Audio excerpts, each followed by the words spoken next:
Tudo bem, não quero ir mais pra cá. Pronto, tá perfeito. Esperar, já estamos ao vivo ali. Olha só. Esperar o pessoal ver se entendeu a interação para passar para essa página de cá. Como é que a gente saberia disso? Aí vai aparecer ali as pessoas que entrarem, né? Perfeito. Vamos aguardar se dá certo aí. Deixa eu aproveitar aí. Olha aí. Cá. Chegou. E aí, Lael? Lael. Lael. Olha só. Você lá para Lael? Não foi não. Ou ele tá assinando? Ah, ele tá assinando. Legal, legal. Vamos aguardar. Tá quantos anos o Lael hoje? Lael tá com 15 anos. Isso. Opa. Bom, Rav, a ideia é a gente manter a página sempre com lives semanais, né? Sempre com assuntos diferentes em relação ao judaísmo, à história do povo judeu, né? As escrituras, e também o pessoal que tiver algum assunto específico que tenha dúvida, que acha interessante que a gente poste aqui, só deixar nos comentários e a gente vai fazer um breve estudo, né? O caso o Rav Maurélio, e a gente expõe aqui a opinião nossa, né, do judeu de Caruaru sobre esse determinado assunto. Hoje eu, particularmente, achei interessante falar sobre a questão do Mashiach juntar as 12 tribos de Israel, que é um assunto que no mundo evangélico é muito corrente, né? O pessoal espera muito por isso e tal. E aí, eu falando com o Rav sobre esse assunto, eu me surpreendi, né, com alguns aspectos dessa historinha aí, e achei interessante já começar com essa pergunta, né, Rav? Sim. As 12 tribos de Israel, né, que no mundo evangélico se entende, eu digo no mundo evangélico porque é o pessoal que mais, né, corre atrás de estudar as escrituras. E eles entendem que quando o Messias vier, né, eles chamam lá Messias, ele vai restaurar as 12 tribos de Israel. Né, elas vão voltar a ocupar de novo lá em Israel. Né.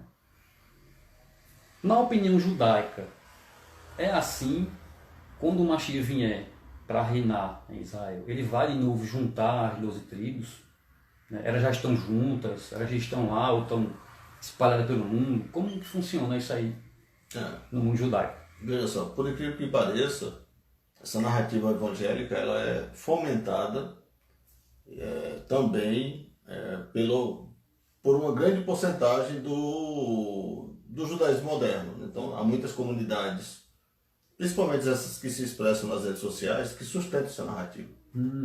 E, todavia, se a narrativa sustentada é a mesma, a intenção de sustentá-la diverge.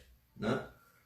De acordo com a opinião dos evangélicos ou do cristianismo como um todo, esse ajuntamento tem a ver com a restauração, né, das 12 tribos, do reino e tudo, e o Messias.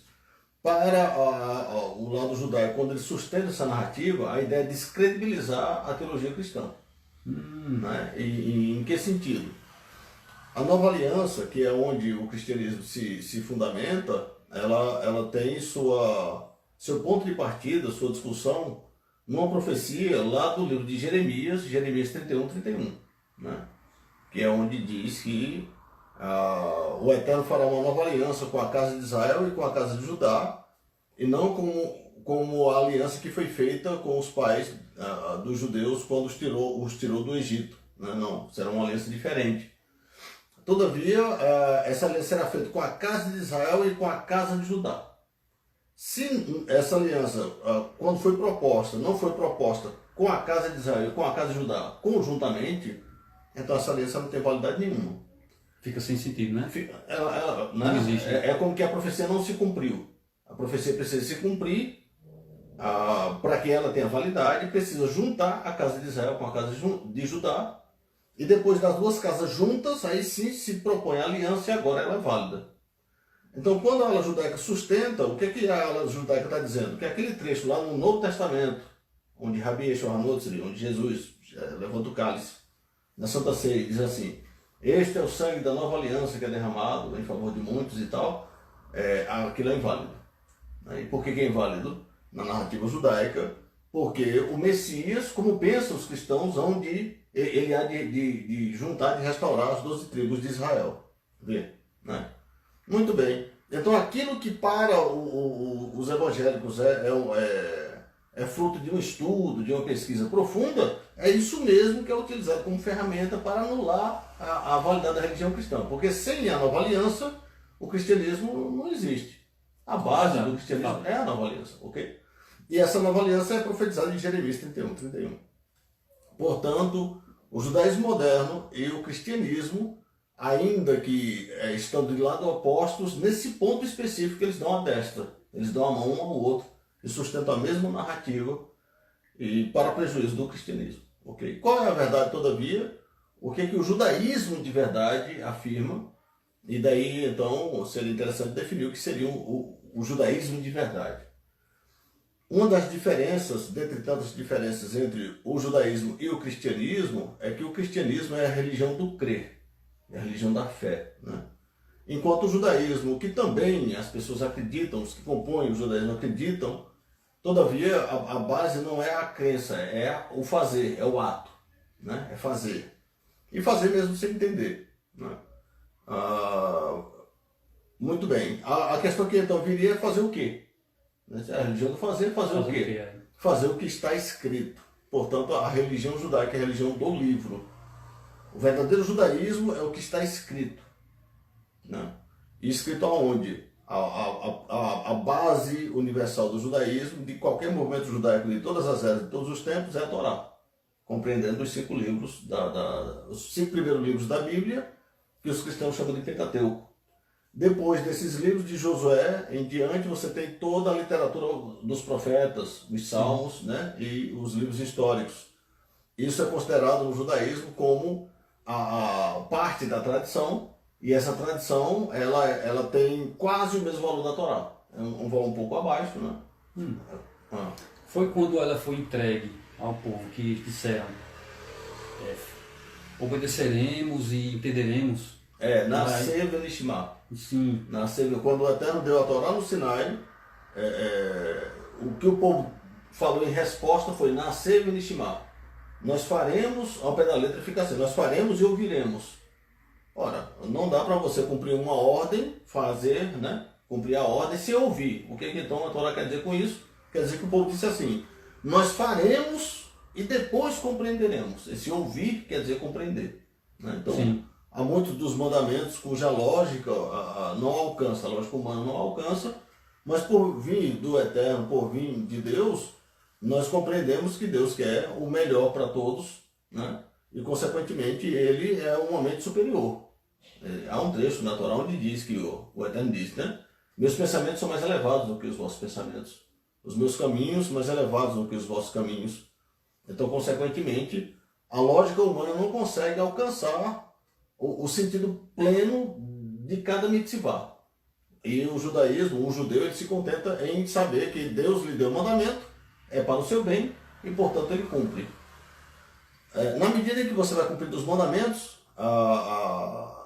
em certa medida o Eterno lhe permite alcançar uma certa revelação do sentido daquele mandamento. Mas isso não quer dizer que os mandamentos que eu não alcanço o sentido, eles não teriam validade. Todo mandamento é válido. E o sentido é apenas para me trazer uma certa satisfação enquanto eu cumpro. Todo mandamento é sagrado e eu preciso cumpri-lo independente se eu estou entendendo ou não. Sim, deve. Não é isso? Muito bem, então nós temos a Torá, nós temos de Josué para frente o resto das escrituras sagradas, e esse conjunto aí chama-se Taná, e de Josué para frente é considerado livros da tradição. Porém, esses livros da tradição eles não param por aí. No mundo judaico nós temos mais outras obras, também consideradas como tradição, um pouco abaixo do que é chamado de escritura sagrada, mas tem um valor sagrado sim, é bem acentuado, e eu estou me referindo agora ao Talmud em particular. Né?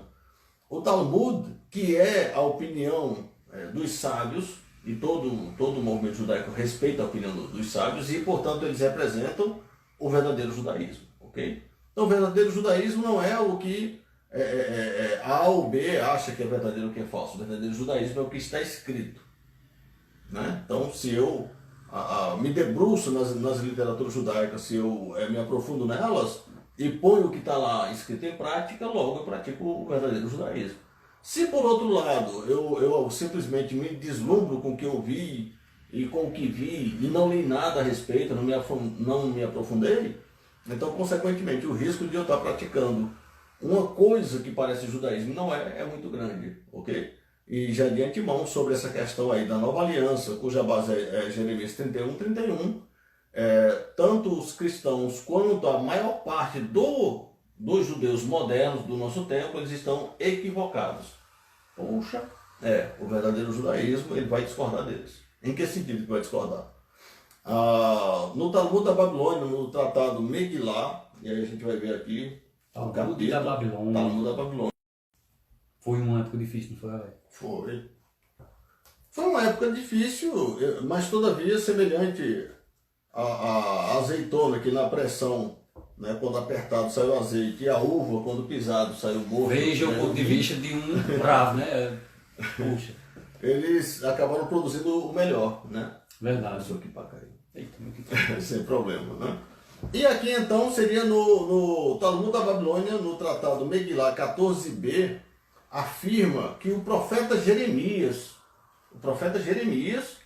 ele saiu do Reino do Sul, ele se aventurou pelo território do Reino do Norte e lá trouxe representantes, trouxe minyan de cada tribo de Israel, né? Então, o que isso significa? Vamos tentar trabalhar aqui o conceito de minyan primeiro, para que a gente possa ter mais próximo o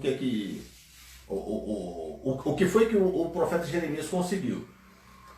Tem um momento em que o Eterno, na Torá, ele vai decretar a destruição de Sodoma e Gomorra.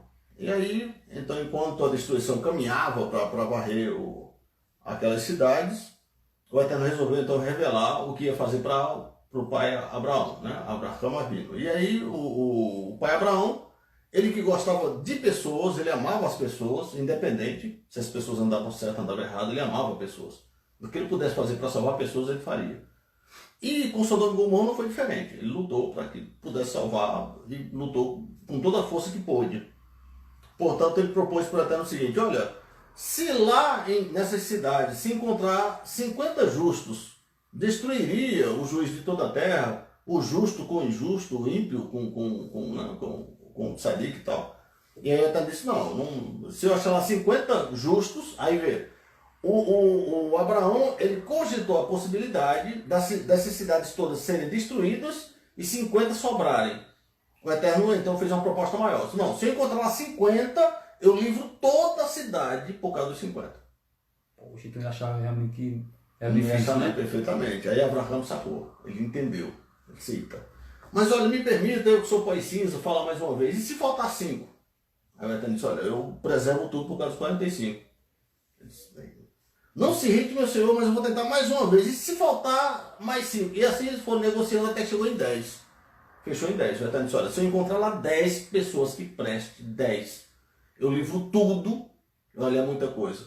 Sodoma, Gomorra e cidades circunvizinhas. Seria semelhante a Recife, Caruaru e essas cidades aqui em volta. Poxa, é muita gente. Muita gente. Quase Pernambuco, todo tirando no Petrolina, né? Muita gente. Se achasse 10 que presta, todo lugar seria preservado por causa desses 10. E aí o Eterno foi lá e não encontrou 10 que prestam, né? Consequentemente destruiu tudo. No final das contas, esse pleito entre Abraham Avinu e o Eterno deu à luz a um conceito chamado minyan. Minyan é um número mínimo de 10 judeus adultos, ou seja, acima dos 13 anos. Judeus circuncidados acima dos 13 anos é considerado minyan. E esse minyan, ele forma uma comunidade. E essa comunidade tem expressão pública. Portanto, o minyan, ele representa o povo judeu inteiro. É importante isso, né? São 10 pessoas, mas esse é o número mínimo de testemunhas. E essas testemunhas é tido como o todo do povo judeu, ok? Então o profeta Jeremias, ele foi lá no Reino do Norte, diz o Talmud da Babilônia, no seu tratado Megilá 14b, foi lá no Reino do Norte, né, dominado pelos assírios, e encontrou lá 10 indivíduos, um minyan de cada tribo. Só uma pergunta. No caso, se ele saiu de um reino e foi para o outro, como que estavam as tribos divididas nesse reino do norte e reino do sul? Antes da restauração do profeta Jeremias, você teria no Reino do Sul sendo povoado por 2,5 tribos, e o Reino do Norte misturado com os assírios, 9,5 tribos. Só que aí essa mistura ela não se dá de forma homogênea, né? Você vai ter gente mais zelosa, gente menos zelosa, gente mais religiosa, gente menos religiosa.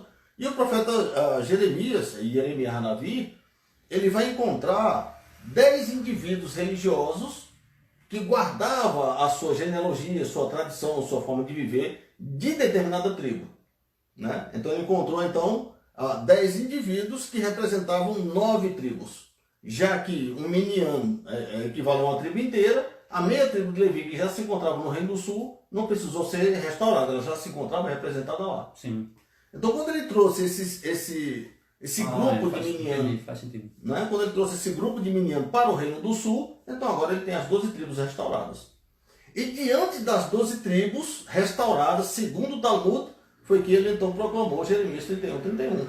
Farei uma nova aliança com a casa de Israel e com a casa de Judá, não como a aliança que eu fiz com os vossos pais quando vos tirei do deserto. Ou seja, se o Talmud não tivesse nos informado que o profeta Jeremias restaurou as 12 tribos de Israel, naturalmente que a nova aliança seria inválida. Agora entendi. Né? O Novo Testamento, então, não teria peso nenhum no momento ali em que Rabi Yeshua, em sua Seudat HaKedoshá, levantou a taça de vinho e disse: essa é a nova aliança. Não teria validade nenhuma. Aquilo só teve validade porque a profecia foi ouvida por representantes das 12 tribos de Israel. Aí os descendentes dessas 12 tribos de Israel, que vão compor todo o contingente de judeus, agora residente no Reino do Sul, levado cativo para a Babilônia, os descendentes desses judeus, sendo representados lá em cada xeriquim, em cada apóstolo, porque quando ele escolhe 12 apóstolos, é um apóstolo de cada tribo. O apóstolo e a gente pode comprovar isso lá no Razon Yohanan, lá no Apocalipse, né? Cada apóstolo equivale a um patriarca de uma tribo. Ok? 12 apóstolos, 12 patriarcas. Essa é a ideia. Cada apóstolo ele é líder, ele tem uma comunidade.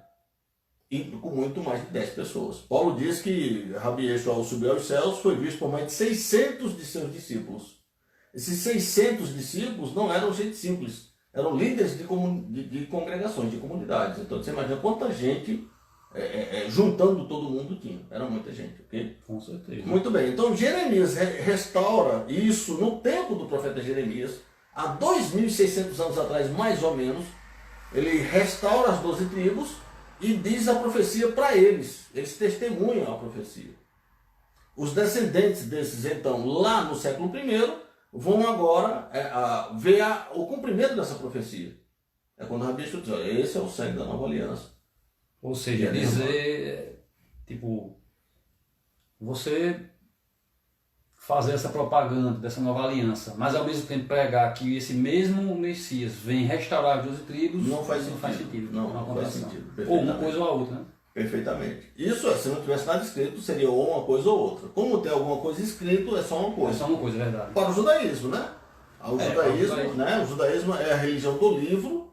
Na verdade, o judaico está escrita e há muito tempo. Então, é uma tolice achar que alguém hoje pode dizer uma novidade no judaísmo. Não pode, não tem condição. Né? Você tem uma religião de 3.500 anos, uma religião onde todo mundo é apegado a um livro e sempre quando você atingir um certo grau de conhecimento de elevação espiritual, o seu próximo passo é escrever.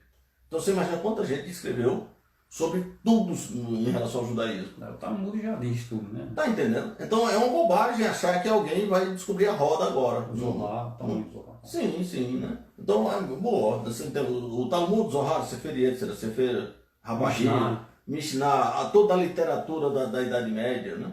Maimônides, Ramban, então, é muita coisa, Benishai, é muita coisa. Então não tem como você dizer algo inédito, não é possível.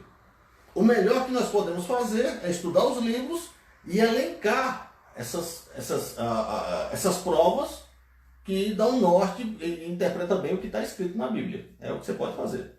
Não tem como sacar uma coisa. Não, eu entendi aqui, recebi a revelação. A revelação que você recebe é saber em que obra judaica aquela informação se encontra.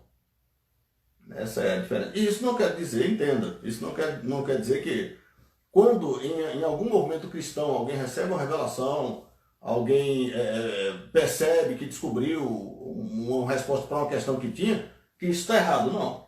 Cada religião tem sua regra, cada religião tem sua forma de se expressar, de se produzir, de se perpetuar, e a forma judaica de fazer isso é através de livros.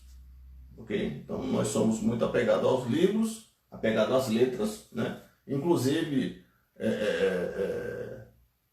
essa é uma das críticas que Paulo tece a nosso respeito, né? Que o judeu é muito apegado à letra e tal. Paulo tem razão. Eu só não concordo com ele no sentido de ser negativo, né? Mas ele realmente tem razão. Isso, perfeitamente.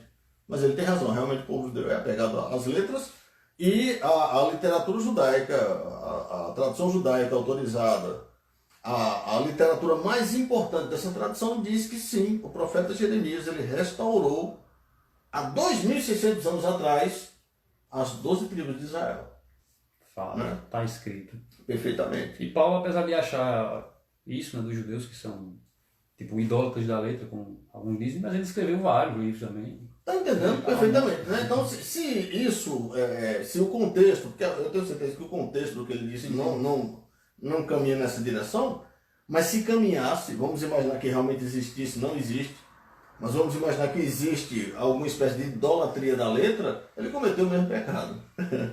Né? Ele é judeu dentre os judeus da tribo de Benjamim, criado aos pés de Gamaliel, e escreveu meio mundo de carta que compõe uma grande porcentagem do Novo Testamento. Exatamente. Né?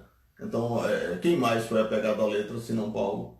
É muito estranho, então, ver as pessoas lendo as palavras de Paulo e dando esse contexto de que ele pejorativamente entendeu que ler e escrever é ruim. É muito estranho. Mas tudo bem, cada religião tem a sua forma de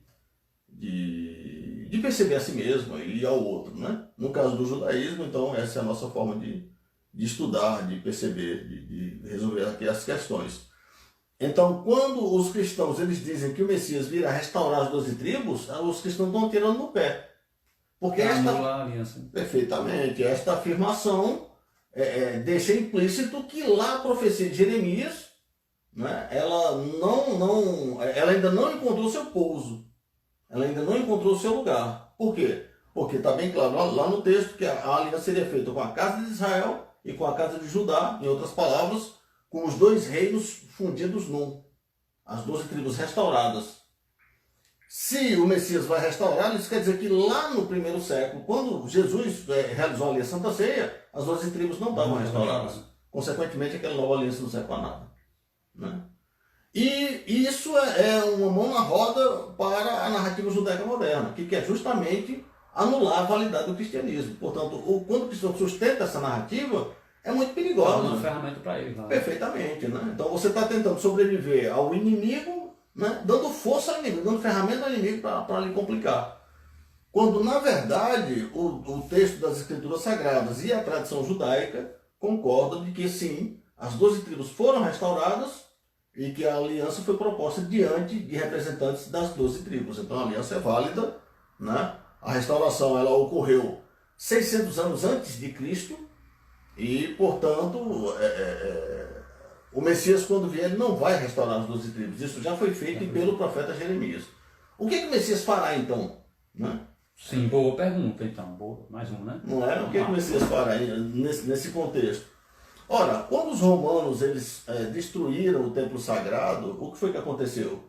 Os registros públicos foram destruídos. Né? Então havia uma ala no templo onde se guardava os documentos genealógicos de cada família, né? Desde os patriarcas até aquele momento.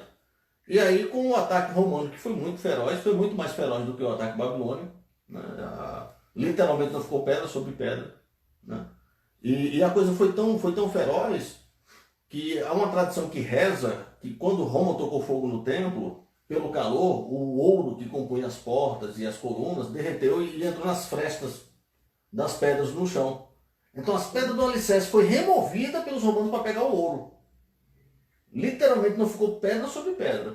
Agora faz sentido. Vê? Não é? Não ficou pedra sobre pedra. Então foi muito feroz o ataque, consequentemente esses documentos que registravam claramente a genealogia de cada judeu, de onde eles vinham, a que família pertencia, isso se perdeu. Então, se nós temos as 12 tribos restauradas, né, isso uma vez restaurado nunca se perdeu, isso continuou, todavia o indivíduo judeu não sabe a que tribo pertence. Então, o que é que o Messias vai fazer? Vai revelar para o indivíduo judeu a que tribo ele pertence. Fazer a consciência, né? Perfeitamente. Mas todos os judeus, eles pertencem, todos eles estão lá misturados, né? E não só Israel, no mundo inteiro. Que é outra coisa interessante. Hora ou outra, você que está na diáspora, você que está fora de Israel, recebe a seguinte questão. Olha, mas você é judeu? Sim, sou judeu, mas você nasceu em Israel? Né? Tem essa pergunta, é né? difícil. Muito bem. Veja, o Estado de Israel não tem 100 anos. O povo judeu tem 3.500 anos. E o povo judeu não nasce em Israel. O povo, enquanto povo, nasce no Egito. Verdade.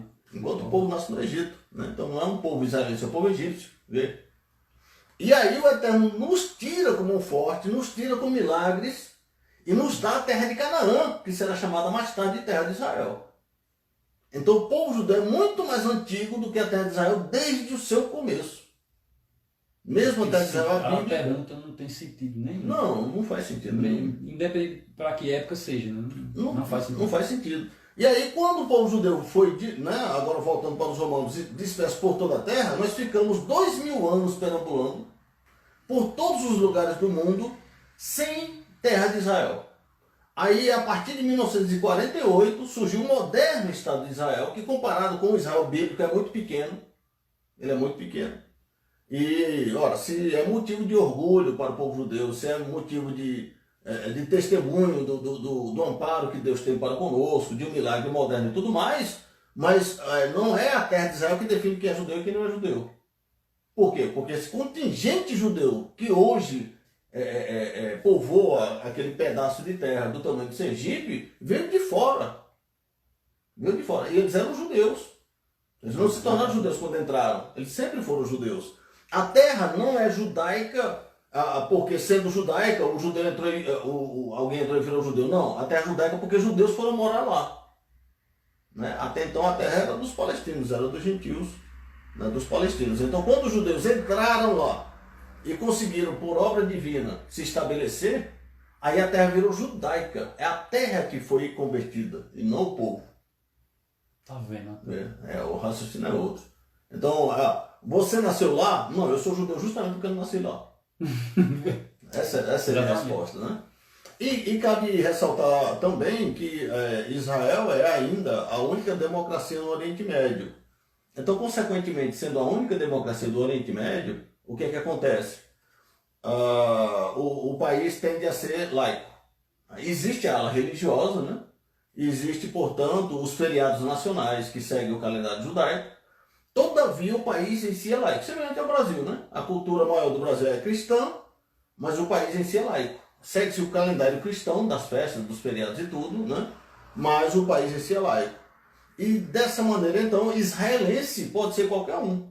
Tem ateu israelense, tem muçulmano israelense, tem cristão israelense, né? Tem budista israelense.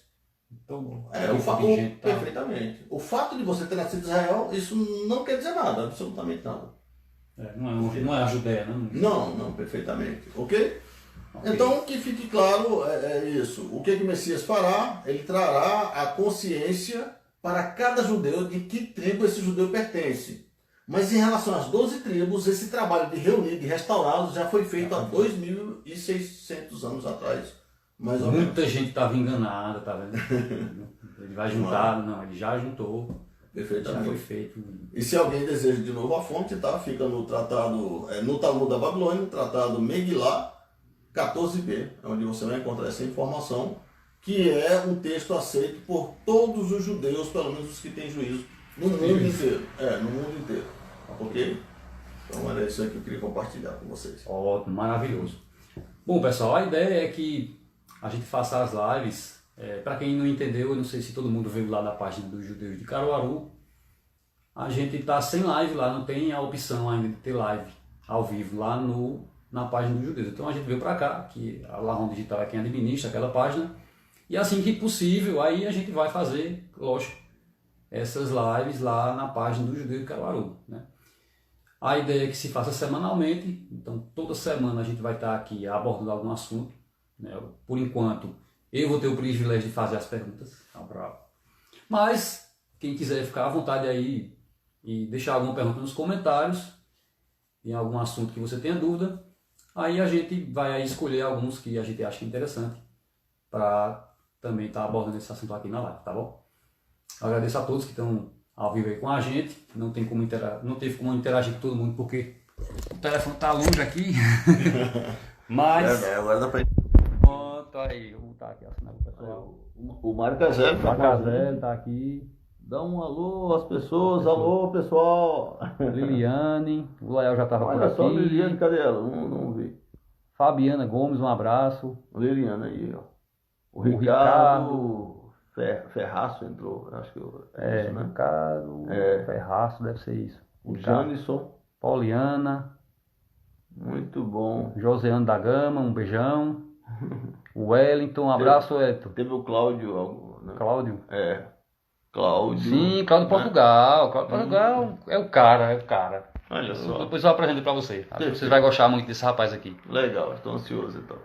O Wellington, um abraço, Wellington. Saudade, viu, cara? E não é mais brasileiro, não, agora é americano, tá lá nos Estados Unidos. Olha só. Ruth. Shalom, Ruth. Shalom, querida Ruth. Vitor, Henrique, meu primo. Shalom, querido Mário Caselli. Shalom, Ravel, ele disse. Tá lá. Muito bom. E é isso aí, pessoal. Então, por enquanto, vamos fazer no domingo. Né? E depois, se uma maioria tiver uma sugestão de um dia diferente, a gente está aberto aí a opiniões, tá bom? Perfeito. E se tiver alguma questão, né? Uma questão, eu disse uma questão, que se você tiver uma pergunta da tradição judaica, sobre as escrituras, independente de você ser judeu, ser cristão, protestante, católico, espírita, teve alguma dúvida, quer perguntar aqui para o Rav, o Maurelo, pode perguntar que eu tenho certeza que vocês vão ouvir essa voz trovejante aqui respondendo a sua pergunta. Se não ficar rouco. Né? Não, rapaz. Então... Um abraço a todos, shalom. Shalom. Até a próxima. Até. Tchau. Obrigadão a todos. Encerrar.